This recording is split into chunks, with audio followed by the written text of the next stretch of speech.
नमस्कार दोस्तों, आप देख रहे हैं जय भारत न्यूज़। बुराड़ी विधानसभा में हिमगिरी इनक्लेव प्रधान मनीष कुमार जी ने कांग्रेस प्रत्याशी मंगेश त्यागी जी का स्वागत किया। साथ ही उन्हें अपनी कॉलोनी के समस्याओं को लेकर अवगत कराया। मंगेश त्यागी जी ने आश्वासन दिया, कहा जैसे हमारी सरकार जिले सिंह चौहान के टाइम पे काम करती थी, हम दोबारा आएंगे और दोबारा आप सबकी समस्याओं को उसी तरह से भाईचारे के साथ काम करते रहेंगे। हमें मौका मिलेगा, हमें जनता का आशीर्वाद मिलेगा, हम ज़रूर उसी तरह से काम करते रहेंगे जैसे जिस टाइम पे जिले सिंह चौहान के टाइम पे काम हुआ करता था। आगे सुनिए उन्होंने क्या कहा। धन्यवाद। से यहाँ क्यों आए?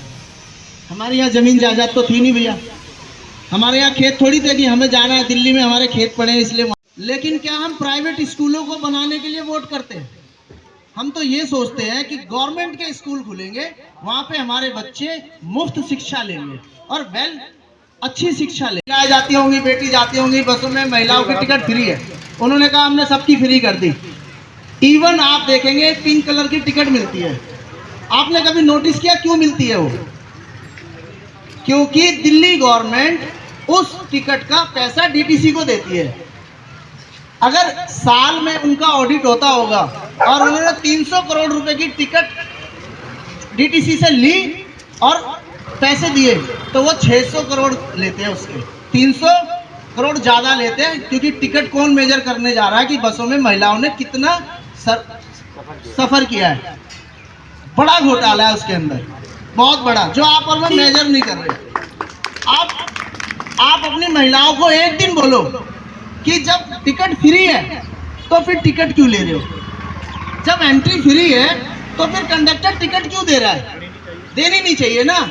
तो कंडक्टर क्या बोलेगा आपको कि आगे डीटीसी वाले चालान कर देंगे, लेडीजों का चालान कर देंगे। तो भाई क्यों चालान कर दोगे हमारा जब टिकट फ्री है? मैं आपको बहुत बढ़िया मुद्दा दे रहा हूँ। आप कभी किसी लेडीज से कहो टिकट मत लो, कंडक्टर कहेगा चालान हो जाएगा। तो फ्री कैसे? वो स्टेट गवर्नमेंट का जो पैसा है, जो राजकीय कोष है, उसमें से दिल्ली गवर्नमेंट डीटीसी को पैसा देती है। जितना पैसा देती है उससे 3 गुना करप्शन करती है। वो आंखों से पट्टी है। Thank you very much. है, किसी को बताने की जरूरत नहीं है क्योंकि पिछले 2-3 टर्म से यहाँ जो एग्जिस्टिंग एमएलए हैं उनका काम कुछ हुआ भी है, नहीं भी हुआ है। उस पर तो हम लोग क्या कहेंगे, जो समस्याएं हमारी हैं ज्यों की तो बनी पड़ी है। अब उसको जो निवारण करे हमारे लिए वही बेस्ट है, चाहे वो किसी भी पार्टी से हो। मैं भी क्लियर कर देना चाहता हूँ, हम लोग किसी भी पार्टी से नहीं है, आरडब्ल्यूए के हैसियत से आपको इन्वाइट किए हैं और आरडब्ल्यूए के बारे में बताने की ज़रूरत नहीं है। आप सब जानते हैं कि क्या दुख पीड़ा है आरडब्ल्यूए का। ना उनके पास कोई फंड होता है, ना ही कुछ पावर होता है। उनका सिर्फ यही एक काम होता है कि यहाँ की समस्याएं जो जनप्रतिनिधि हैं, जो विधायक हैं, एमएलए हैं, पार्षद हैं, उनके पास रखा जाए। लेकिन काम वही करते हैं। हमारा काम है यहाँ की समस्याओं से उनको अवगत कराना। और जब वो काम नहीं होता है तो जो जनता होती है वो ये नहीं देखती है कि आरडब्ल्यूए की क्या है, वो सीधे दोषारोपण फर्स्ट कांटेक्ट जिससे होता है उसी को देता है। तो हम लोग ने खूब सुना है, अब हम सुनने की स्थिति में नहीं है। हमारा बहुत बढ़िया कॉलोनी है, आप कभी भ्रमण कीजिएगा तो देखिएगा। यहाँ पे सारे समृद्ध और एजुकेटेड लोग रहते हैं। यहाँ कोई आपको राशन मांगने नहीं आएगा, कोई पेंशन वाले लाइन नहीं लगी रहेगी।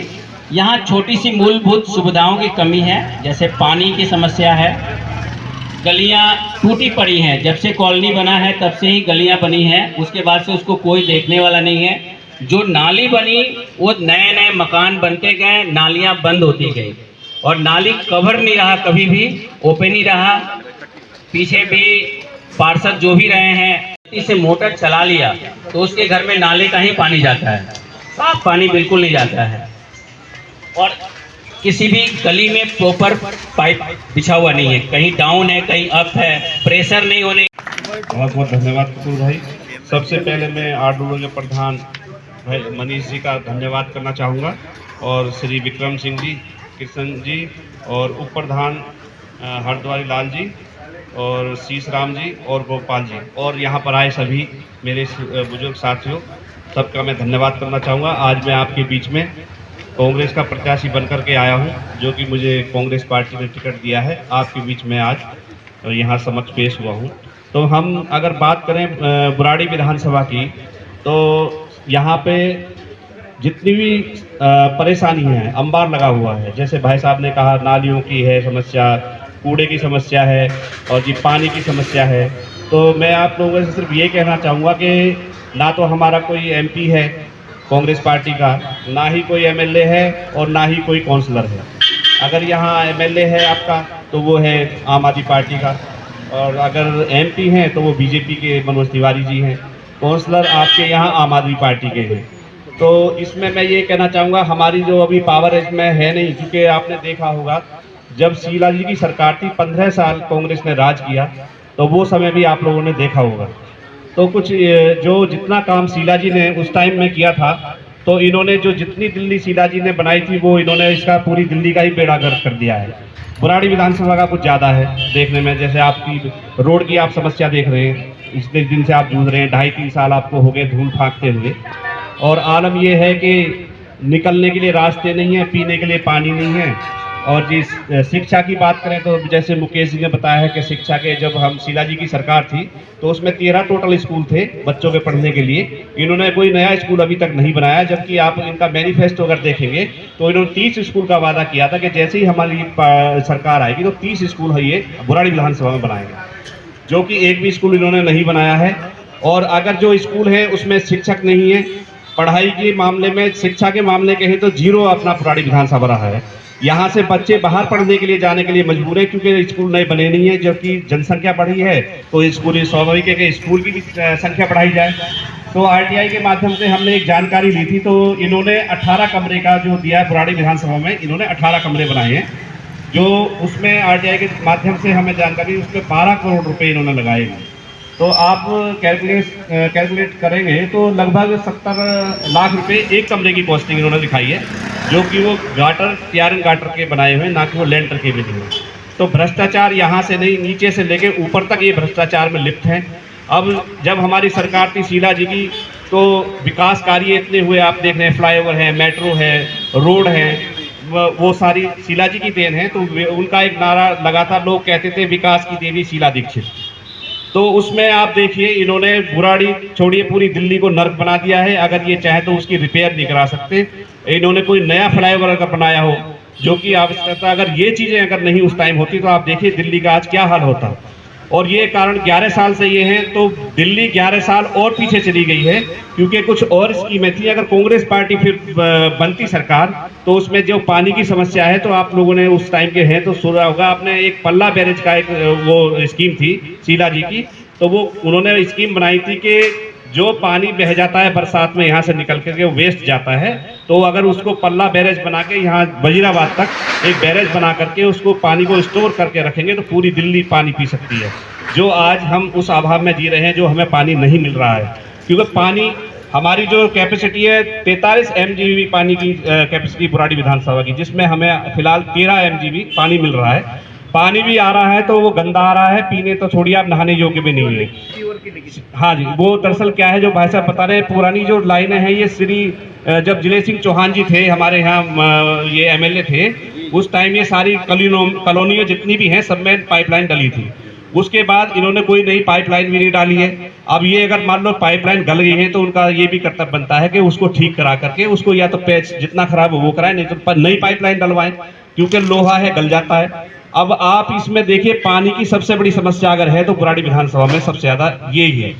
दूसरी भाई साहब ने कही थी कूड़े की, तो आम आदमी पार्टी के मेरे ख्याल से पार्षद हैं यहाँ आपके यहाँ, तो इनका ध्यान सफाई पे कुछ भी नहीं है। वोट जब लेने आते हैं तो आपके पैर भी पकड़ेंगे और सब कुछ करेंगे और नाक रगड़ेंगे, लेकिन जब बन जाते हैं तो आपको देखने भी नहीं आएंगे। अगर यहाँ कोई मकान बनाने लगे तो वो तुरंत आ जाएंगे कि हाँ भैया मकान बन रहा है, पैसा लेना है उन्हें। तो उनका जो ध्येय है पैसा कमाने का है, काम करने की नीयत उनकी नहीं है। अगर समाज सेवा वो करते तो जो आप शिकायत कर रहे हैं ये शायद सुनने को नहीं मिलता।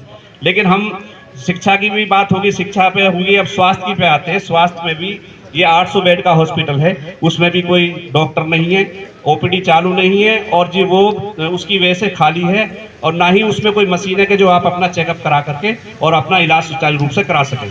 दवाइयाँ भी नहीं है, मोहल्ला क्लिनिक है, आप देख रहे हैं उनकी हालत, मोहल्ला क्लिनिक बिल्कुल उनकी स्थिति बताई नहीं है। मोहल्ला क्लिनिक का हाँ, फैसिलिटी हमारे यहाँ भी नहीं है। बिल्कुल न, जहाँ है वहाँ भी काम नहीं कर रहे सर, उसमें परेशान, उसमें परेशान होने की जरूरत है, जहाँ है वो भी नहीं कर रहा। के लिए खुला, सब लोग दिखाई के लिए। हाँ जी, तो स्वास्थ्य का हो गया, शिक्षा का हो गया, जिसमें दोनों चीज़ ये फेल पाए।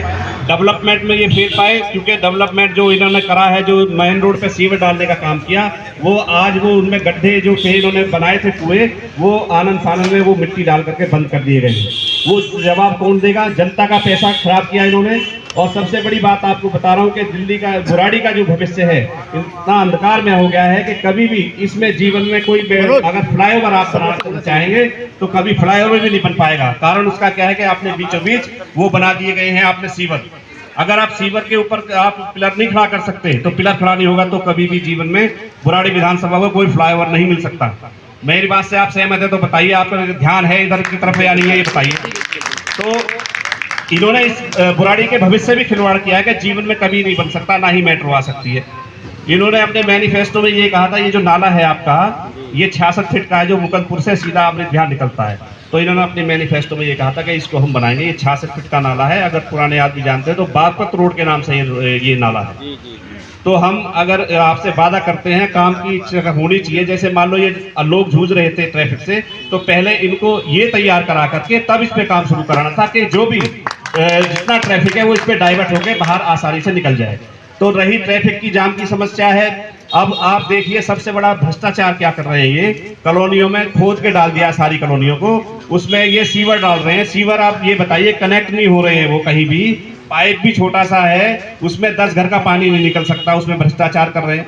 अब वो पानी जब आप सीवर बना रहे तो उसकी निकासी का भी इंतजाम करा होगा आपने, कहा है तो निकासी के लिए जब है कि जब ये मेन रोड का सीवर चालू हो जाता है तब उसकी निकासी उसमें कनेक्ट होगी। तो यहाँ पर आप देखिए इसका भी भ्रष्टाचार नीचे से लेके ऊपर तक ये भ्रष्टाचार में लिप्त हैं।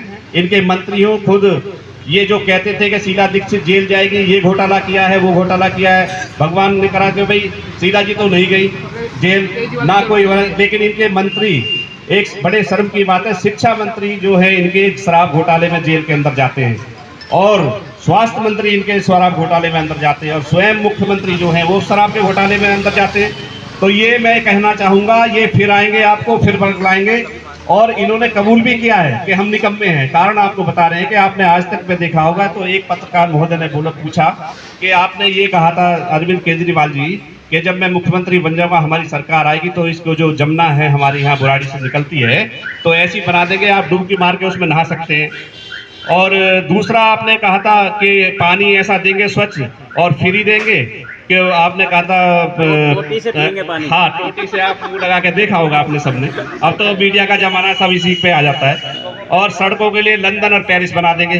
तो उन्होंने कबूल किया कि हाँ जी मैंने ये कहा था लेकिन मैं नहीं कर पाया, तो इसके लिए मुझे 5 साल का समय और दीजिए। तो आप ऐसा आदमी को 5 साल का समय देना चाहेंगे? तो मेरा सिर्फ यही है आपसे कहने का, जब ये 11 साल में कुछ ना कर पाए तो 5 साल में क्या करेंगे। दूसरी बात, आप कह रहे थे ना हमें राशन चाहिए ना हमें और कुछ चाहिए क्योंकि आज संपन्न लोग हैं, ठीक है, लेकिन राशन में भी अब क्या कर रहे हैं, क्योंकि और भी बहुत पब्लिक है जो गरीब लोग हैं, जो बीपीएल कार्ड हैं या जो भी है, तो उसके लिए इन्होंने क्या काम किया है, 11 लाख पेंडिंग ऑलरेडी हैं राशन कार्ड, तो इन्होंने दोबारा 2 दिन के लिए खोला वो अपना पोर्टल और 2 दिन में बंद कर दिया। जो पहले 11 लाख पेंडिंग है वो आपने पहले क्यों नहीं बनाई? क्योंकि 2016 में इन्होंने जो हमारी सरकार के दौरान वहाँ उसके राशन कार्ड बनते थे वो इन्होंने 2016 में बंद कर दिए। अगर आपको इतनी चिंता थी उन पब्लिक की तो आपने बंद क्यों किए? दूसरी बात, हमारे समय में वृद्धा पेंशन आती थी, जो 60 साल से ऊपर होते थे बुजुर्ग लोग हमारे, तो उनको पेंशन आती थी, वो इन्होंने पेंशन के अब दोबारा वो खोल दिए कि आप दोबारा भरिए दोबारा। अरे भाई जब तुमने बंद क्यों किया? अगर तुम्हारी इच्छा काम करने की या देने की थी तो पहले बंद क्यों किए? 11 लाख ऑलरेडी वो पेंडिंग है। तो अब राशन कार्ड हो गया, वृद्धा पेंशन होगी, ये हमारे समय की योजनाएं थी जो अब ये दोबारा चालू करें, क्योंकि इन्हें मालूम चल गया कि अब हम जनता के बीच में जाएंगे तो किस मुंह से जाएंगे। जो हमारी स्कीम, जैसे आप, अब मैं RWA पे आता हूँ, RWA जो आपने कहा था सबका, बिल्कुल आप ठीक कह रहे, प्रतिनिधित्व करना पड़ता है कि आपको सबसे काम कराने पड़ते हैं, MP हो या MLA हो या काउंसलर हो, सफाई का काम कराना है तो आपको, मेरा नाम केजरीवाल है, तो केजरीवाल आएगा और एक जादू की छड़ी लेकर के आएगा और घुमाएगा और सारा पैसा आपका देगा। पुराने आदमी हैं, सभी काम होते थे और सुचारू रूप से चलते थे। हमारे जिले सिंह चौहान जी के MLA थे, हाँ भागीदारी सेल, हाँ आडूले का भूल गया मैं, एक सीधा जी ने बनाया था, भागीदारी सेल बनाई थी जो आडूले की बुराड़ी विधानसभा में पूरी मतलब दिल्ली की। तो हर महीने आप शायद मीटिंग भी होती थी, उसमें